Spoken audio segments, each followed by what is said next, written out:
नमस्कार विद्यार्थी मित्रांनो, पुन्हा एकदा तुमचं सर्वांचं नवीन व्हिडिओमध्ये स्वागत। मागील व्हिडिओमध्ये आपण पर्यटनाचे स्वरूप, पर्यटकांचे आकर्षण, राजकीय सीमांवर आधारित पर्यटनाचे प्रकार पाहिलेले आहेत।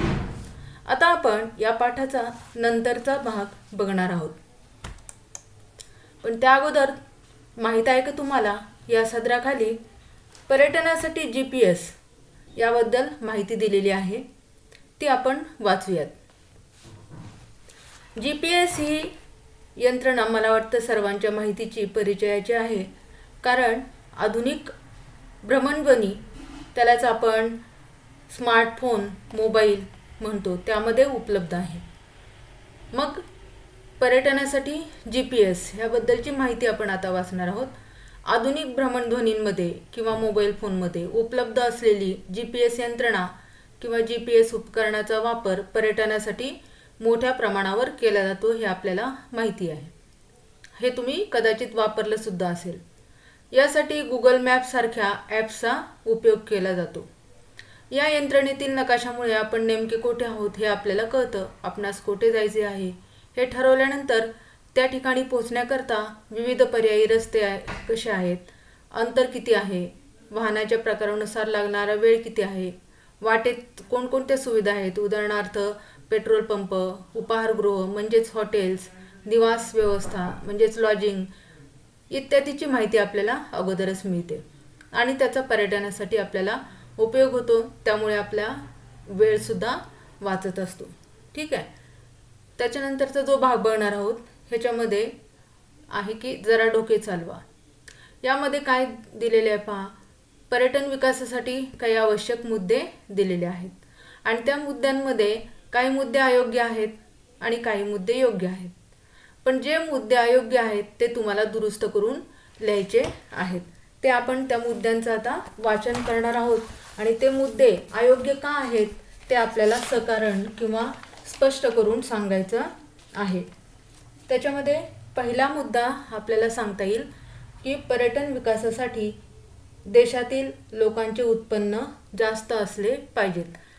हे विधान जे आहे ते अयोग्य आहे, कारण पर्यटन विकासासाठी देशातील लोकांचे आर्थिक उत्पन्न जास्त असलेच पाहिजे याची आवश्यकता नाही। उलट पर्यटन विकासामुळे लोकांचं आर्थिक उत्पन्न हे वाढणार आहे, हे लक्षात घ्या। त्याच्यानंतर दुसरा मुद्दा आहे देशांतर्गत पर्यटनाला चालना दिली पाहिजे। हा मुद्दा योग्य आहे। त्याच्यानंतर इतर देशातील पर्यटकांवर बंदी आणली पाहिजे। हा मुद्दा मात्र अयोग्य आहे, कारण इतर देशातील पर्यटक जर आपल्याकडे आले तर परकीय चलन सुद्धा आपल्याला मिळणार आहे आणि त्याचा अर्थव्यवस्थेला फायदा होणार आहे। म्हणजेच इतर देशातील पर्यटकांना पर्यटनासाठी चालना दिली पाहिजेत, हे लक्षात घ्या। त्याच्यानंतर पर्यटकांना सुरक्षित प्रवासाची हमी दिली पाहिजेत। हा मुद्दा योग्य आहे। त्याच्यानंतर देशाचा सांस्कृतिक वारसा जतन केलाच पाहिजेत। हा जो मुद्दा आहे तो योग्य आहे, कारण सांस्कृतिक वारसा आपल्या देशाला जो लाभलेला आहे तो अतिशय महत्त्वाचा आहे। तो सांस्कृतिक वारसा आपण पुन्हा तयार करू शकत नाही, जे पूर्वीचा असेल तर त्याचं जतन करणं हे महत्त्वाचं आहे, म्हणून हा मुद्दा योग्यच आहे। त्याच्यानंतर दुसऱ्या देशाच्या संस्कृतीचा मान राखला पाहिजे। हाही मुद्दा बरोबर आहे। जशी आपली संस्कृती महत्त्वाची तशी दुसऱ्या देशाची सुद्धा संस्कृती महत्त्वाचीच असते। त्याच्यानंतर पर्यटन व्यवसायासाठी शासकीय सवलती आणि प्रोत्साहन दिले पाहिजेत। हा मुद्दा योग्य आहे, कारण शासकीय सवलती जर दिल्या आणि प्रोत्साहन दिलं तर पर्यटन व्यवसाय हा विकसित व्हायला मदत होणार आहे। त्याच्यानंतर आंतरराष्ट्रीय खेळातील सहभाग वाढवला पाहिजेत। हाही मुद्दा योग्य आहे। त्याच्यानंतर जाहिरातींद्वारे पर्यटनास चालना दिली पाहिजेत। हाही मुद्दा योग्य आहे, कारण आजचं युग जे आहे ते जाहिरातीचं युग आहे आणि योग्य जाहिरातीच्या माध्यमातून आपण पर्यटनास चालना देऊ शकतो। त्याच्यानंतरचा जो मुद्दा आहे तो म्हणजे पर्यटन स्थळांची निगा राखणं आवश्यक आहे, स्वच्छता राखणं आवश्यक आहे, हा मुद्दा योग्य आहे. त्याच्यानंतर विविध क्षेत्रात योगदान देणाऱ्या प्रसिद्ध व्यक्तींच्या वास्तूंचे स्मारक म्हणून जतन केले पाहिजेत, हा मुद्दा सुद्धा योग्य आहे. त्याच्यानंतर पर्यटनासाठी सेवा सुविधांचा विकास झालाच पाहिजेत, हा मुद्दा सुद्धा योग्य आहे. त्याच्यानंतर पर्यटन संस्था आहेत त्याच्यावर बंदी घातली पाहिजेत, हा मुद्दा मात्र अयोग्य आहे. पर्यटन संस्थांना त्यांच्या पर्यटन उद्योगाच्या विकासासाठी प्रोत्साहन दिलं पाहिजेत उलट. त्याच्यानंतर पर्यटन या व्यवसायाला भरपूर वाव नाही, हा मुद्दा अयोग्य आहे. भविष्यकाळात वर्तमान काळामध्ये हा जो व्यवसाय आहे त्याला भरपूर वाव आहे असं आपल्याला दिसून येतं. त्याच्यानंतर पर्यटन हा अदृश्य स्वरूपाचा व्यापार आहे, हा जो मुद्दा आहे तो सुद्धा योग्य आहे. त्याच्यानंतर पर्यटकांसाठी सर्व प्रकारच्या सोयी सुविधा विकसित केल्या पाहिजेत, हाही मुद्दा योग्यच आहे. त्याच्यानंतर देशाच्या अर्थव्यवस्थेला पर्यटनाचा कोणताही फायदा होत नसतो, हा मुद्दा मात्र अयोग्य आहे. उलट अर्थव्यवस्थेला ह्या पर्यटनामुळे ताकद मिळते असं आपल्याला सांगता येईल. किंबहुना काही देशांच्या ज्या अर्थव्यवस्था आहेत त्या पर्यटनावर सुद्धा अवलंबून असल्याचं आपल्याला दिसून येतं. त्याच्यानंतर इतर स्थळांची सुप्त क्षमता विकसित केली पाहिजेत. काही स्थळं अशी असतात की पर्यटकांना ती माहिती नसतात, पण ती निसर्ग सौंदर्याने किंवा त्या ठिकाणी आणखीन दुसऱ्या काही गोष्टींमुळे ते प्रसिद्ध असतात, परंतु पर्यटक त्या ठिकाणी जात नाहीत, कारण त्या ठिकाणी वाहतुकीच्या सोयी नसतात, राहण्याची सोय नसते, हॉटेलिंग नसतं, त्याच्यामुळे मग पर्यटक त्या ठिकाणी जात नाहीत. मग सुप्त क्षमता विकसित करायची असेल तर त्या ठिकाणी सगळ्या सेवा उपलब्ध करून दिल्या पाहिजेत, म्हणजे त्या पर्यटन स्थळाची जी सुप्त क्षमता आहे, मी उदाहरण सांगितलं की एखाद्या ठिकाणचं निसर्ग सौंदर्य आहे ते सगळ्यांना बघता येईल आणि तिथल्या जे स्थानिक रहिवासी आहेत त्यांना सुद्धा त्याचा फायदा होईल. त्याच्यानंतर गड किल्ल्यांचा विकास केला पाहिजेत, हा मुद्दा सुद्धा योग्य आहे, कारण गड किल्ले हे अतिशय महत्त्वाचे आहेत, ते बघण्यासाठी परदेशी लोक येत असतात, म्हणून गड किल्ल्यांचा विकास करणं हा महत्त्वाचा आहे आणि हा सांस्कृतिक वारसा आहे आपला, तेही आपण लक्षात घेतलं पाहिजे. त्याच्यानंतर आपल्याला ह्याच्यासाठी भौगोलिक स्पष्टीकरण दिलेले आहे. पहा, त्या भौगोलिक स्पष्टीकरणामध्ये आपल्याला काय सांगितलेलं आहे की आता आपण जे काही मुद्दे सांगितले होते योग्य अयोग्य त्याचंच हे स्पष्टीकरण आहे. म्हणजे आपल्याला माहिती आहे की पर्यटन हा एक महत्त्वाचा तृतीयक प्रकारचा व्यवसाय आहे आणि ह्या व्यवसायाच्या माध्यमातून त्या प्रदेशाच्या नैसर्गिक, सामाजिक, सांस्कृतिक स्थितीची ओळख जगाला होत असते. कारण पर्यटनाअंतर्गत देशी पर्यटकांप्रमाणेच अनेक परदेशी पर्यटक प्रदेशातील विविध ठिकाणांना भेटी देतात.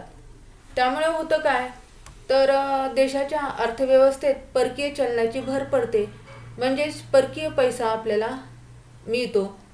याशिवाय पर्यटन स्थळाचा विकास देखील होतो, स्थानिक लोकांना रोजगार मिळतो, त्यामुळे बेकारी कमी होते, हेही फायदे होतात. आणखीन महत्त्वाचा मुद्दा आहे तो म्हणजे पर्यावरणाशी रिलेटेड आहे. पर्यटनामुळे आपल्याला चांगला पैसा मिळतो हे लक्षात आल्यावर त्या ठिकाणचे स्थानिक लोक किंवा रहिवासी प्रदेशातील निसर्गाचे, संस्कृतीचे जतन करण्याबाबत सजग होतात, जागरूक होतात. त्यामुळे पर्यटनाबरोबरच पर्यावरणाचा देखील म्हणजे संवर्धन होतं, जतन होतं असं आपण म्हणू शकतो. म्हणजे असा दुहेरी फायदा पर्यटनाच्या माध्यमातून आपल्याला होत असतो. तसेच पर्यटनाच्या विकासासाठी विविध माध्यमातून जाहिरात केल्यास पर्यटन व्यवसायात वाढ होत असताना आपल्याला दिसते.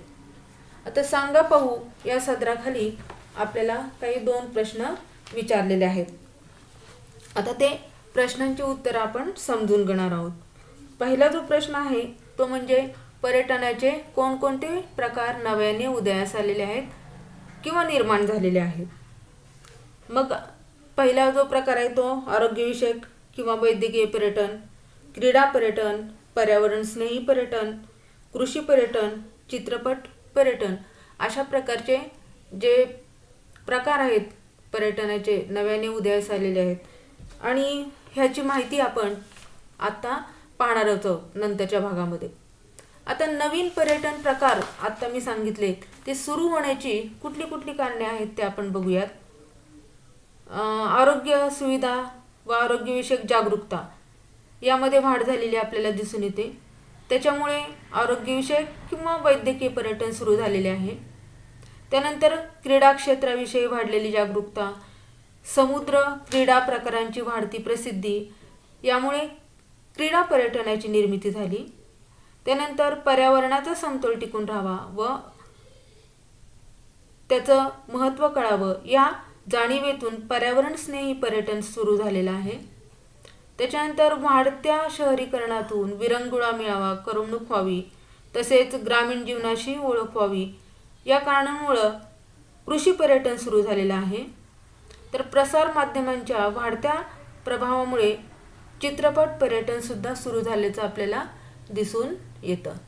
आता हेच आपल्याला भौगोलिक स्पष्टीकरणामध्ये पण सांगितलेलं आहे. पहा की पर्यटनाला चालना देण्यासाठी, त्याचा विकास करण्यासाठी त्याचे विविध प्रकार उदयास येत आहेत किंवा निर्माण होत आहेत. त्यापैकी एक म्हणजे पर्यावरण स्नेही पर्यटन होय.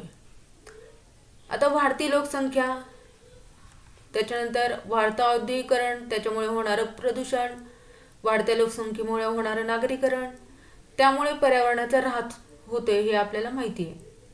आणि हे लक्षात आल्यानंतर पर्यावरण स्नेही पर्यटन ही संकल्पना पुढे आलेली आहे. पर्यटनाचा हा एक पर्यावरणपूरक प्रकार आहे असं म्हटलं तरी चालेल.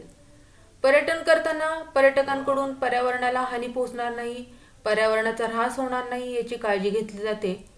असे पर्यटन पर्यावरण स्नेही असते. आणि या पर्यटनाद्वारे पर्यटनस्थळी कचरा न करणे, ध्वनी प्रदूषण टाळणे, वृक्ष व वन्य पशुपक्ष्यांना इजा न पोहोचवणे, त्यांची शिकार न करणे ह्याची दक्षता घेतली जाते. त्याचबरोबर अलीकडील काळात कृषी पर्यटन ही संकल्पना सुद्धा उदयास आलेली आहे.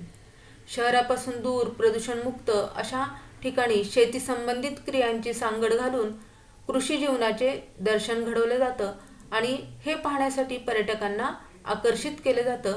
त्यालाच कृषी पर्यटन असं देखील म्हटलं जातं.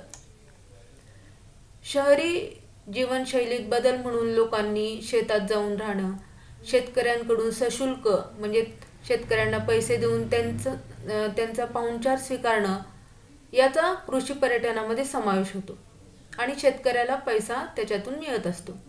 महाराष्ट्रातील पुणे आणि कोल्हापूर जिल्ह्यात कृषी पर्यटनासाठी उत्तम पर्यटन स्थळं विकसित झालेलं आपल्याला दिसून येतात. मग या ठिकाणी तुम्हाला माहिती आहे हुरडा मिळतो, त्याच्याबरोबर तुम्हाला बैलगाडीतनं राईड मिळते. ह्या सगळ्या गोष्टी तुम्हाला त्या ठिकाणी गेल्यावर कळतील. हे आपल्याला नवीन नाही आहे ग्रामीण भागातल्या मुलांना, पण शहरी भागातल्या लोकांना मुलांना ह्याचं अट्रॅक्शन असतं. त्याच्यामुळं कृषी पर्यटनासाठी हे लोक ग्रामीण भागाकडे येत असतात. त्यानंतरचा दुसरा एक प्रकार कुठला आहे पहा, चित्रपट पर्यटन. हा पर्यटनाचा एक नवीन प्रकार आहे. ज्या ठिकाणी चित्रपटांचं चित्रीकरण केलं जातं, शूटिंग केलं जातं, तिथे येणाऱ्या लोकांची गर्दी पाहता चित्रपट पर्यटन संकल्पना ही पुढे आली. मग शूटिंग काही एक दिवसाचं नसतं, अनेक दिवसांचं असतं. ते पाहण्यासाठी लोक येत असतात. मग त्यांना आलेल्या लोकांना विविध सेवा पुरवायला लागतात, सुविधा पुरवायला लागतात. ह्या सगळ्या सुविधा त्यांना पुरवण्यासाठी चित्रपट पर्यटन हा पर्यटनाचा एक नवीन प्रकार उदयास आलेला आहे. आणि त्याकरता चित्रीकरणाच्या ठिकाणी पर्यटकांना आकर्षित केलं जातं. उदाहरणार्थ मुंबई चित्रनगरी, त्याच्यानंतर रामोजी फिल्म सिटी हे तुम्हाला माहिती आहे. सहलीच्या माध्यमातून तुम्ही या ठिकाणी जाऊन पण आलेला असतात. त्याच्यानंतर कोकणातील तारकर्ली हे ठिकाण समुद्रतळ व तेथील जीवसृष्टी पाहण्यासाठी प्रसिद्ध आहे. ह्या ठिकाणी पर्यटकांना स्नॉर्कलिंग व स्कुबा डायव्हिंग करण्याची सोय आहे. एवढंच नाही तर महाराष्ट्र राज्य पर्यटन महामंडळाने तारकर्ली तालुका मालवण जिल्हा सिंधुदुर्ग म्हणजे तारकर्ली मालवण तालुक्यात आहे, सिंधुदुर्ग जिल्ह्यात आहे, हे लक्षात घ्या. या ठिकाणी आंतरराष्ट्रीय दर्जाचे स्कुबा डायव्हिंग प्रशिक्षण केंद्र सुरू केलेलं आहे. त्याचा लाभ घेण्यासाठी सुद्धा विदेशातले मुलं किंवा पर्यटक या ठिकाणी येत असतात. त्याच्यानंतर आपल्याला पाहिजे भारतातील पर्यटन विकासाचे महत्त्व. मग भारत देश आपल्याला माहिती आहे की निसर्गदृष्ट्या आणि सामाजिकदृष्ट्या वैविध्यपूर्ण आहे. या ठिकाणी विविधता आहे हे आपल्याला माहिती आहे. येथे पर्यटन व्यवसायाला भरपूर वाव आहे. भारतातील निसर्ग समृद्धता, आकर्षक भूदृश्य, त्याच्यानंतर हिमालयासारखे उत्तुंग पर्वत, रमणीय सागर किनारे कोकणामधले पर्यटकांना आकर्षित करत असतात. त्याचबरोबर भारतीय संस्कृतीतील विविधता, सण, उत्सव, समारंभ, परंपरा, पोशाख, भारतीय मसाल्यांपासून बनवलेले वैविध्यपूर्ण अन्नपदार्थ व भारतीयांचे सौजन्यपूर्व आदरातिथ्य यामुळे पर्यटनासाठी भारतात खूप मोठ्या प्रमाणात संधी उपलब्ध आहेत आणि त्याच्यामुळे भारतातील पर्यटन विकासाचं महत्त्व आपल्या लक्षात येईल. ह्यावरून आता काही गोष्टी नेहमी लक्षात ठेवायच्यात. पहा, समुद्रकिनाऱ्यावर फिरायला गेल्यावर भरती ओहोटीच्या वेळापत्रकाची माहिती आपल्याला असू द्यायची. गावकऱ्यांकडून, स्थानिक गावकऱ्यांकडून तुम्ही ती मिळवू शकता. त्यानंतर स्थानिक मार्गदर्शक जे असते त्यांच्याशिवाय समुद्रकिनारा, त्याच्यानंतर पर्वताचे कडे, वनप्रदेश, अपरिचित गुहा, इतर स्थळांच्या ठिकाणी जाऊ नका. हे तिथल्या स्थानिक लोकांना बरोबर घ्या. त्याच्यानंतर समुद्रकिनाऱ्यावरील जे कठडे असतात किंवा पर्वताच्या कड्यावर जंगली प्राण्यांसोबत सेल्फी काढण्याचा मोह टाळायचा आहे. त्याच्यानंतर समुद्राच्या खोल पाण्यात उतरण्याचा व पोहण्याचा मोह टाळायचा आहे. समुद्राच्या खोल पाण्यात पोहायचं नाही हे लक्षात ठेवा. एखाद्या ठिकाणी फिरायला गेल्यानंतर ते पर्यटन स्थळ आपल्याला स्वच्छ ठेवायचं आहे. त्याच्यानंतरचा मुद्दा आहे की पर्यटन स्थळी असलेल्या प्राण्यांना, पक्ष्यांना इजा होणार नाही याची दक्षता आपण घ्यायची आहे. त्याच्यानंतर पर्यटन स्थळी अनेक फलक लावलेले असतात, त्याच्यावर सूचना लिहिलेल्या असतात, तर त्या सूचनांचं पालन देखील आपल्याला करायचं आहे. पुढे जाऊयात आपण. आता माहीत आहे का तुम्हाला, या ठिकाणी सुंदर माहिती दिली. पहा, आपल्याला महाराष्ट्र पर्यटन विकास महामंडळ MTDC, MIDC जसं आहे तसं त्या औद्योगिकरणासाठी आहे, तसं हे MTDC आहे. त्याच्यामध्ये काय सांगितलंय पहा, महाराष्ट्र पर्यटन विकास महामंडळ यांनी अनेक योजना कार्यान्वित केलेल्या आहेत, अंमलबजावणी केलेली आहे. प्रमुख पर्यटन स्थळांवर विश्रांतीगृह, त्याच्यानंतर जलक्रीडा, सागरी किनाऱ्यांवर पर्यटक निवासगृहे, ह्या सगळ्यांची सुविधा उपलब्ध करून दिलेल्या आहेत पर्यटकांसाठी. त्याच्यानंतर डेक्कन ओडिसी ही पर्यटनाकरता विशेष रेल्वे सुरू करण्यात आलेली आहे. ही रेल्वे महाराष्ट्र पर्यटन विकास महामंडळ, भारतीय रेल्वे व पर्यटन मंत्रालय यांच्या सहकार्याने चालवली जाते. ही रेल्वे मुंबई, नाशिक, वेरूळ, अजिंठा, कोल्हापूर, गोवार, रत्नागिरी इत्यादी पर्यटन स्थळांना पर्यटकांना घेऊन जाते. ही गाडी म्हणजे एक प्रकारचा फिरता ताजमहाल आहे असं तुमच्या लक्षात येईल. चित्र या ठिकाणी दाखवलेलं आहे, त्याच्यावरून तुम्ही कल्पना करू शकता. अशाच प्रकारची दुसरी रेल्वे पॅलेस ऑन व्हील्स या नावाने ओळखली जाते. ही रेल्वे दिल्ली, जयपूर, उदयपूर, भरतपूर, आग्रा, दिल्ली असा प्रवास करते. अनेक देशी विदेशी पर्यटक या रेल्वेचा आनंद घेतात. भारतीय रेल्वेने पर्यटनाचे खास आकर्षण म्हणून पारदर्शक छताचा डबा, विजडम त्याला म्हणतात, असलेली रेल्वेगाडी नुकतीच सुरू केलेली आहे. ही रेल्वे विशाखापट्टणम ते किरंदल मार्गावर धावते. या रेल्वेमध्ये संपूर्ण वातानुकूलित म्हणजे AC लावलेला आहे व काचेचे छत असलेला डबा असून यात बसून आराकू खोरे, अनंतगिरी, घाटमाता, बोरागुहा या निसर्ग समृद्ध प्रदेशाचे सुंदर विहंगम दृश्य आपल्याला अनुभवता येणार आहे. ठीक आहे. यानंतर आपल्याला बघायचं आहे पहा, पर्यटन व आर्थिक विकास. पर्यटन विकासातून भारतीय अर्थव्यवस्थेला मोठा फायदा होतो हे मगाशी मी तुम्हाला सांगितलं. पर्यटनातून उपाहारगृहे, हॉटेल्स, दुकानं, वाहतूक व्यवस्था, मनोरंजनाची ठिकाणे इत्यादी घटकांचा विकास होतो आणि अर्थव्यवस्थेत त्याचा प्रत्यक्ष फायदा होत असतो. त्याचबरोबर पायाभूत सुविधांचा विकास होतो व रोजगार निर्मिती होते, बेकारी कमी होते. यातून अर्थव्यवस्थेला अप्रत्यक्षपणे फायदा होत असतो. पर्यटन हे आर्थिक विकासात महत्त्वाची भूमिका बजावते, म्हणून पर्यटन हा अदृश्य व्यापार आहे असं म्हटलं जातं. त्याच्यानंतर पर्यटन व पर्यावरणीय विकास. या ठिकाणी काय माहिती दिलेली आहे. पर्यावरणीय विकासासाठी पर्यटन उपयुक्त ठरतं, हे आपण आता बघितलेलं आहे. पर्यटन उद्योगाच्या गरजेतून नैसर्गिक ठिकाणे, अभयारण्ये, राष्ट्रीय उद्याने यांचा विकास करण्यासाठी शासनाकडून आर्थिक गुंतवणूक केली जाते. त्याच्यानंतर पर्यावरणपूरक पर्यटन या संकल्पनेमुळे पर्यावरणाची योग्य ती काळजी घेतली जाते व पर्यटन स्थळांचा विकास केला जातो. त्याच्यानंतर निवासस्थानं, रिसॉर्ट्स, वाहतुकीचे मार्ग इत्यादी घटकांची रचना देखील पर्यावरणपूरक पद्धतीने केली जाते. म्हणजे पर्यावरणाला हानी पोहोचली जाणार नाही अशा पद्धतीने तिथली निवासस्थानं, रिसॉर्ट्स, वाहतुकीचे मार्ग तयार केले जातात.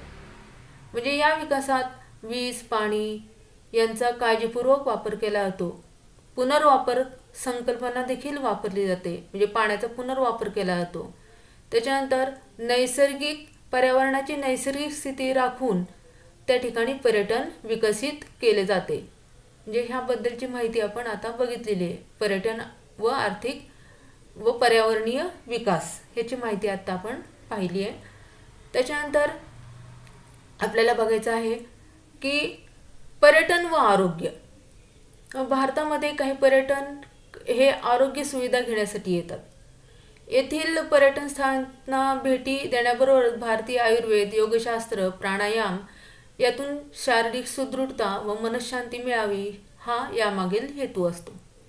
भारतामधील रुग्णालयात मिळणारे उपचार, केल्या जाणाऱ्या शस्त्रक्रिया ह्या तुलनेने कमी खर्चात होत असल्यामुळे देखील जगातील अनेक देशातून रुग्ण भारतामध्ये येतात. अशा व्यक्तींना लागणाऱ्या सेवा सुविधांपासून वैद्यकीय पर्यटन विकसित होत गेलेलं आहे हे आपल्याला लक्षात येतं. त्याच्यानंतर पर्यटन आणि सामाजिक विकास. पर्यटन आणि सामाजिक विकास कसा झालेला आहे ते आपण बघू. पर्यटनाच्या माध्यमातून काय वैशिष्ट्यपूर्ण सामाजिक प्रकल्पांचा विकास होऊ शकतो. ग्रामीण संस्कृती, आदिवासी जीवन व संस्कृती यांसारख्या घटकांचा पर्यटनामध्ये समावेश केल्यास पर्यटनाला सामाजिक दिशा मिळते व समाजातील उपेक्षित घटकांचा विकास आपल्याला करता येतो. महाराष्ट्रातील मेळघाटमधील आदिवासी जीवन, त्याचबरोबर समाजसेवक बाबा आमटे यांचा आनंदवन प्रकल्प, राळेगण सिद्धी, हिवरे बाजार यासारख्या आदर्श गावांना भेट देणे इत्यादींसारख्या पर्यटनातून सामाजिक जाणीव निर्माण होते व तेथील जो विकास आहे त्याला चालना मिळते.